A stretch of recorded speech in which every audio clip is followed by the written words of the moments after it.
स्वागत है दोस्तों आप सभी का एके इंडिया में। दोस्तों ये है सेट 60।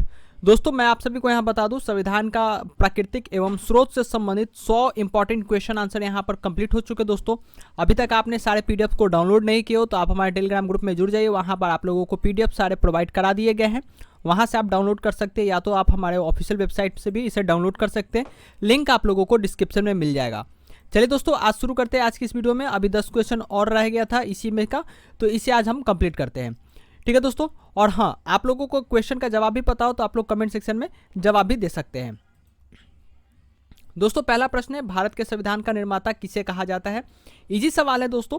अगर हम बात करें डॉक्टर भीमराव अंबेडकर, इसका बिल्कुल सही जवाब होगा option number B. Doctor Bhimrao Ambedkar जो है दोस्तों भारतीय संविधान का निर्माता कहे जाते हैं। अब दोस्तों हम बात करते हैं भारतीय संविधान के कब इसे तैयार किया गया था प्रारूप समिति को। दोस्तों तो मैं आप सभी को बता दूं, जो प्रारूप समिति तैयार किया गया था दोस्तों, जिसमें 7 सदस्य थे, उसे दोस्तों 29 अगस्त 1947 ईस्वी को इसे तैयार किया गया था। आप इस डेट को नोट डाउन कर लीजिए। 29 अगस्त 1947 ईस्वी को प्रारूप समिति का यहाँ पर गठन किया गया था, जिसमें 7 सदस्यीय प्रारूप समिति के सदस्यों को यहाँ पर बनाया गया था। ठीक है, अब देखो दोस्तों जिसका अध्यक्ष जो थे डॉक्टर भीमराव अंबेडकर थे। इसी के लिए भारत के संविधान का निर्माता जो थे दोस्तों डॉक्टर भीमराव अंबेडकर को कहा जाता है। ठीक है, चलिए आगे बढ़ते हैं, अगला प्रश्न देख लेते हैं। दोस्तों अगला प्रश्न है कि निम्नलिखित में से कौन भारतीय संविधान के प्रारूप समिति के सदस्य नहीं थे? अब देखो दोस्तों यहाँ बताना है कि प्रारूप समिति के सदस्य नहीं थे, यानी कि आपको प्रारूप समिति में कौन कौन से सदस्य थे उन सदस्यों का नाम आप लोगों को याद होना चाहिए, तभी आप इसका जवाब दे पाओगे। अगर दोस्तों हम ऐसे इसकी बात करें दोस्तों तो ऑप्शन नंबर डी इसका बिल्कुल सही जवाब होगा, राजेंद्र प्रसाद। लेकिन यहाँ पर दोस्तों आप लोगों को अगर कुछ और ऑप्शन दे दे तो काफ़ी परेशानी हो जाएगी। इसके लिए मैं आप लोगों को सारे सदस्यों का नाम आपको बता दूँ। डॉक्टर भीमराव अम्बेडकर, अलादी कृष्ण स्वामी और गोपाल स्वामी अयंगर, ये 3 लोग तो थे दोस्तों। उसके बाद के.एम. मुंशी थे। आप इन सारे लोगों का नाम यहाँ पर नोट डाउन कर लीजिए। ठीक है, मैं यहाँ लिख देता हूँ, ये सारे लोगों का नाम आप लोग यहाँ पर नोट डाउन कर लीजिए। ठीक है, के.एम. मुंशी थे। उसके बाद दोस्तों सैयद मोहम्मद सदुल्ला थे। उसके बाद दोस्तों बी.एल. मित्र थे, लेकिन इनके स्थान पर एन माधवराव को सदस्य बनाया गया था। उसके बाद दोस्तों डी.पी. खेतान थे, इनकी मृत्यु हो गई थी, लेकिन टी.टी. कृष्णमाचारी को इनके जगह पर सदस्य बनाया गया था। तो ये 7 लोग थे जो कि दोस्तों प्रारूप समिति के सदस्य थे। ठीक है, अगर इसके अलावा किसी और का भी नाम आए तो इस क्वेश्चन का जवाब आसानी से दिया जा सकता है, लेकिन इन 7 लोगों का नाम आपको याद होना चाहिए। ठीक है, चलिए आगे बढ़ते हैं।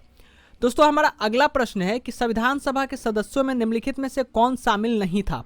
अब देखो दोस्तों संविधान सभा के सदस्यों में से निम्नलिखित में से कौन शामिल नहीं था, ये क्वेश्चन काफ़ी टफ है दोस्तों, क्योंकि मैं आप सभी को बता दूं संविधान सभा का जब गठन हुआ था उस समय सदस्यों की जो संख्या थी दोस्तों 389 था। यानी कि आपको दोस्तों इतने लोगों का नाम याद रखना होगा तभी आप इसका आंसर बता पाओगे। तो दोस्तों ऐसा नहीं है, कुछ महत्वपूर्ण नाम है जिसे आपको याद रखना है। ठीक है, वैसे दोस्तों हम आप सभी को यहाँ बता दें, जो जयप्रकाश नारायण है ऑप्शन नंबर सी इसका बिल्कुल सही जवाब हो जाएगा। ये जो थे दोस्तों संविधान सभा के सदस्यों में ये शामिल नहीं थे। लेकिन हम दोस्तों बात करें जब भारत और पाकिस्तान का विभाजन हुआ उसके बाद दोस्तों जो कुल संख्या रह गया था वो 299 रह गया था। ठीक है, कुछ महत्वपूर्ण नाम है संविधान सभा के सदस्यों का, उनका नाम आप लोग याद रख सकते हो, आपके एग्जाम में आगे पूछे जा सकते हैं। ठीक है, जैसा कि दोस्तों हम बात करें पंडित जवाहरलाल नेहरू, मौलाना अब्दुल कलाम आज़ाद, वल्लभ भाई पटेल, के.एम. मुंशी, राजगोपालचारी, जे.बी. कृपलानी, जो दोस्तों थे वो महत्वपूर्ण व्यक्ति थे संविधान सभा के सदस्य में। ठीक है, और जयप्रकाश नारायण संविधान सभा के सदस्य नहीं थे। तो अगर इन लोगों के नाम के अलावा कोई और भी नाम आए तो आप यहाँ से आसानी से इसका जवाब दे सकते हो। ठीक है, काफ़ी महत्वपूर्ण सवाल दोस्तों आप लोग के साथ मैं शेयर कर रहा हूँ, तो प्लीज़ वीडियो को लाइक कीजिएगा, अपने फ्रेंड्स के साथ जरूर शेयर कीजिएगा। अगला प्रश्न है कि भारत के अंतरिम संसद में कितने सदस्य थे? अब देखो दोस्तों भारत के अंतरिम संसद के रूप में कितने सदस्य थे, यहाँ ये क्वेश्चन पूछा जा रहा है। ठीक है, काफ़ी महत्वपूर्ण सवाल है दोस्तों, आपके एसएससी के पेपर में पूछा जा चुका ये प्रश्न है दोस्तों। अगर हम जवाब इसका बताएं दोस्तों, इसका सही जवाब होगा 296। भारत के अंतरिम संसद में 296 सदस्य थे। अब देखो दोस्तों अगर हम बात करें अंतरिम जो सरकार का गठन हुआ था दोस्तों वो कब हुआ था, तो मैं आपको बता दूं 2 सितंबर दोस्तों 1946 ईस्वी को भारत का जो दोस्तों अंतरिम सरकार का गठन यहाँ पर हुआ था, और अंतरिम संसद के रूप में जवाहरलाल नेहरू इसके नेतृत्व कर रहे थे। किसने नेतृत्व किया था दोस्तों? तो जवाहरलाल नेहरू अंतरिम संसद में जो थे दोस्तों, जो अंतरिम सरकार का गठन हुआ था उसका नेतृत्व कौन कर रहा था? तो पंडित जवाहरलाल नेहरू जी कर रहे थे। अब देखो दोस्तों, एक इंपॉर्टेंट क्वेश्चन यहां से ये बन के आता है कि उस समय दोस्तों जो वायसराय थे वो कौन थे? तो दोस्तों उस समय जो वायसराय थे दोस्तों, मैं आपको बता दूं, उस समय जो वायसराय थे उनका नाम दोस्तों लॉर्ड माउंटबेटन था। कौन थे दोस्तों? Lord Mountbatten. आप इसका नाम लिख लीजिएगा क्योंकि काफी इंपॉर्टेंट सवाल है, ठीक है। जितने भी क्वेश्चन दोस्तों मैं आप लोगों के लेके आता हूं ना वो काफी इंपॉर्टेंट है दोस्तों, और प्रीवियस ईयर आपके पेपर में पूछा जा चुका प्रश्न होगा। लॉर्ड माउंटबेटन, ठीक है, लॉर्ड माउंटबेटन है। आप इनका नाम इसे लिख लीजिएगा, नोट कर लीजिएगा अपने कॉपी में, ठीक है दोस्तों। अगर मैं आप सभी को बता दूं संविधान का निर्माण होने में कितना समय लगा था दोस्तों, तो वो लगभग दोस्तों आपको 2 वर्ष 11 महीने और 18 दिनों का समय यहाँ लगा था दोस्तों। तो आप इसे भी नोट कर लीजिएगा, 2, 11, 18, ठीक है, 2 साल 11 महीने 18 दिन यहाँ लगा था, ठीक है दोस्तों। चलिए आगे बढ़ते हैं और अगला प्रश्न देख लेते हैं दोस्तों। हमारा अगला प्रश्न है कि संविधान सभा के प्रारूप समिति के अध्यक्ष कौन थे? अब देखो दोस्तों, यहाँ प्रारूप समिति के अध्यक्ष के बारे में पूछा जा रहा है, और मैंने आपको पहले ही क्वेश्चन में बताया दोस्तों, जो प्रारूप समिति के अध्यक्ष थे वो थे डॉक्टर भीमराव अंबेडकर, ठीक है दोस्तों। डॉक्टर भीमराव अंबेडकर थे। और प्रारूप समिति में कुल कितने सदस्य थे? तो टोटल 7 सदस्य थे। इनका ये भी आप याद रखिएगा कौन कौन थे दोस्तों। तो डॉक्टर भीमराव अंबेडकर, एन गोपाल स्वामी अयंगर, के एम मुंशी, अलादी कृष्ण स्वामी अय्यर, सैयद मोहम्मद सदुल्ला, बी एल मित्र, इनके स्थान पर एन माधोराम सदस्य बने थे। उसके बाद दोस्तों डीपी खेतान, इनकी मृत्यु हो गई थी, जिसके कारण टीटी कृष्णमाचारी को इनके जगह पर सदस्य बनाया गया था। तो इन सारे लोगों का नाम भी आप लोगों को याद रखना होगा। अब देखो दोस्तों, जो प्रारूप समिति का जो तैयार करने का हुआ था दोस्तों, वो कब तैयार हुआ था दोस्तों? तो ये 29 अगस्त 1947 ईस्वी को ये तैयार हुआ था, ठीक है। प्रारूप समिति कब हुआ था? 29 अगस्त 1947 ईस्वी को, ठीक है। तो आप इस डेट को भी याद रखिएगा, कब बनाया गया था प्रारूप समिति? तो 29 अगस्त 1947 ईस्वी को, ठीक है। चलिए आगे बढ़ते हैं और अगला प्रश्न देख लेते हैं। अगला प्रश्न है हमारा कि संविधान सभा के मूल अधिकार के उप समिति का अध्यक्ष कौन था? अब काफी महत्वपूर्ण सवाल है दोस्तों, और क्वेश्चन का लेवल काफी हाई का है दोस्तों। ये संविधान सभा के मूल अधिकार के उप समिति के अध्यक्ष कौन थे? अब आप लोगों को ये बताना है। अगर दोस्तों हम बात करें जेबी कृपलानी का, तो दोस्तों इसका सही जवाब होगा जेबी कृपलानी। संविधान सभा के मूल अधिकार के उप समिति का अध्यक्ष कौन थे? तो जेबी कृपलानी थे।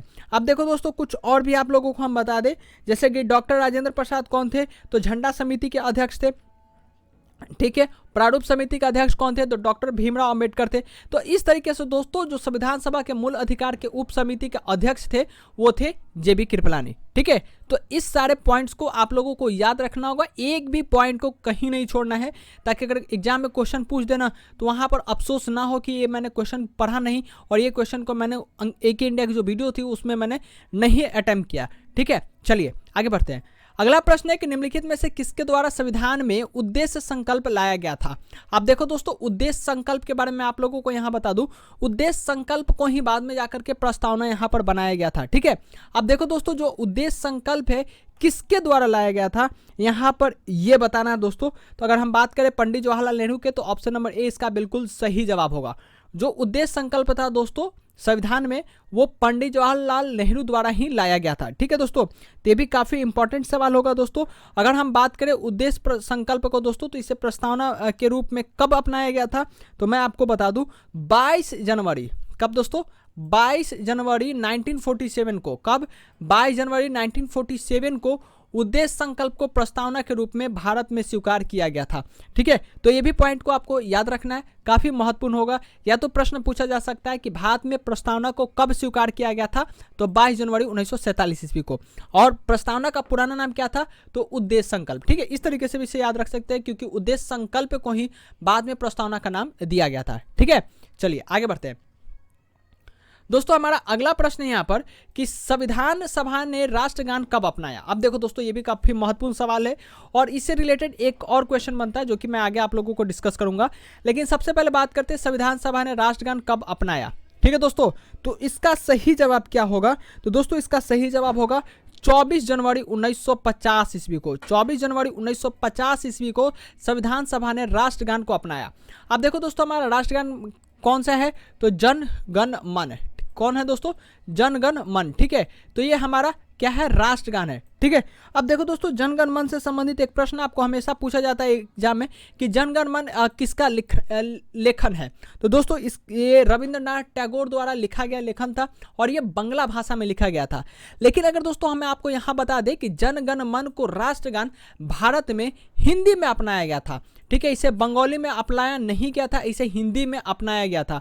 और जनगण मन को सबसे पहले कब और कहाँ गाया गया था, तो ये भी काफी इंपॉर्टेंट सवाल है और आपके एग्जाम में पूछा जा चुका है ये सवाल है दोस्तों।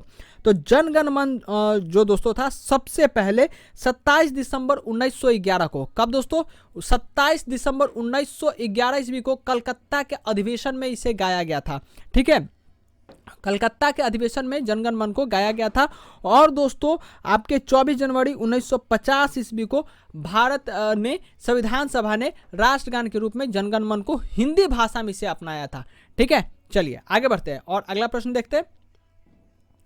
दोस्तों मजा आ जाएगा दोस्तों इस क्वेश्चन में।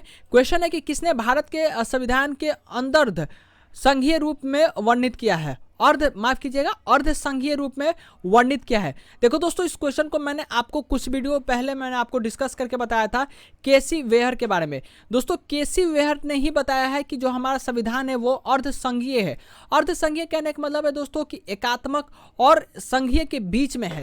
लेकिन दोस्तों हम बात करें एकात्मक और संघीय के बीच में कैसे हो सकता है, अर्ध संघीय कैसे हो सकता है, यानी कि बीच में है तो अर्ध संघीय। लेकिन दोस्तों हमारा भारत का जो संविधान है वो एकात्मक की ओर काफी इसकी झुकाव है। एकात्मक कहने का मतलब है दोस्तों केंद्र का यहाँ पर शासन। ठीक है, केंद्र अगर पूरे देश पे शासन करती है तो एकात्मक कहा जाता है। संघीय यानी कि राज्य में इस पे सपोर्ट करता है तो यहाँ पर दोस्तों राज्य का भी हो जाता है। ठीक है, संघीय इसका कहना का मतलब होता है। ठीक है, जहां राज्य और केंद्र दोनों मिलकर के में काम करे वो संघीय हो गया और एकात्मक यानी कि सिर्फ एक ही काम करे, केंद्र काम करे। लेकिन दोस्तों अगर हम बात करें झुकाव सबसे ज्यादा एकात्मक की ओर है, क्योंकि दोस्तों मैक्सिमम जितने भी होते हैं वो केंद्र सबसे ज्यादा डिसीजन लेता है। अगर जितने भी हम राज्य और केंद्र के बीच में शक्तियों का बंटवारा देखें तो सबसे मैक्सिमम केंद्र सरकार की यहाँ शक्ति है। तो इसी के लिए जो केसी वेहर थे उन्होंने कहा था कि जो हम भारत का संविधान है वो एकात्मक की ओर काफी इसकी झुकाव भी है। ठीक है, चलिए आगे बढ़ते हैं और आज के आखिरी प्रश्न को देखते हैं। बहुत ही मजेदार क्वेश्चन है दोस्तों ये, भारत के संविधान में आपातकाल का प्रावधान कहां से लिया गया है।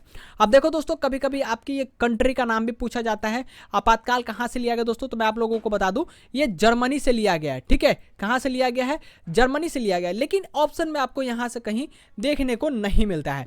ठीक है, यहाँ आपातकाल का प्रावधान कहां से लिया गया दोस्तों, तो ऑप्शन है ब्रिटिश संविधान से, भारतीय सरकार अधिनियम 1935 से, आयरलैंड के संविधान से या डी जापान के संविधान से। काफी महत्वपूर्ण सवाल है दोस्तों और कई एक बार आपके एग्जाम में ये पूछा जा चुका प्रश्न है कि दोस्तों जो संविधान है आपातकाल का प्रावधान कहां से लिया गया है, तो वो आपको कंट्री से रिलेटेड क्वेश्चन पूछा जाता है। लेकिन क्वेश्चन को यहाँ मॉडिफाई करके मैंने आप लोगों के लिए भारत सरकार अधिनियम 1935 यहाँ लेकर के आया हूँ दोस्तों। जो भारत का संविधान है आपातकाल दोस्तों वो कहां से लिया गया, तो भारत सरकार अधिनियम 1935 से लिया गया। काफी महत्वपूर्ण सवाल है, आप इसे दोस्तों याद करके रखिएगा, काफी बार आपके एग्जाम में पूछा जा चुका प्रश्न है। ठीक है दोस्तों, तो दोस्तों ये था आपका सेट 60। ठीक है, सेट 60 था बिहार पुलिस सब इंस्पेक्टर और कांस्टेबल एग्जाम के लिए। अगर आप इस पीडीएफ को विद आंसर डाउनलोड करना चाहते हैं तो आप हमारे टेलीग्राम ग्रुप में जुड़ जाइए, उसका लिंक आपको डिस्क्रिप्शन मिल जाएगा। साथ ही दोस्तों आप www.akindiajob.com के ऑफिशियल वेबसाइट से भी इस पीडीएफ को डाउनलोड कर सकते हो और ऑनलाइन आप इसे पढ़ सकते हैं। ठीक है, अभी तक आपने यूट्यूब पे हमें सब्सक्राइब नहीं किया तो सब्सक्राइब कर लीजिए। डेली सुबह 7 बजे और रात 9 बजे आप लोगों को यहाँ वीडियोस प्रोवाइड कराई जाती है, जिससे कि आप बिहार पुलिस सब इंस्पेक्टर और कांस्टेबल की तैयारी यहाँ से कर सकते हैं। चलिए दोस्तों मिलते हैं आप लोगों से अगली वीडियो में, तब तक अपना ख्याल रखिएगा। इस वीडियो को शेयर कर दीजिएगा अपने फ्रेंड्स के साथ ताकि हमारे द्वारा जो दी गई जानकारी है आपके दोस्तों तक भी पहुँच सके।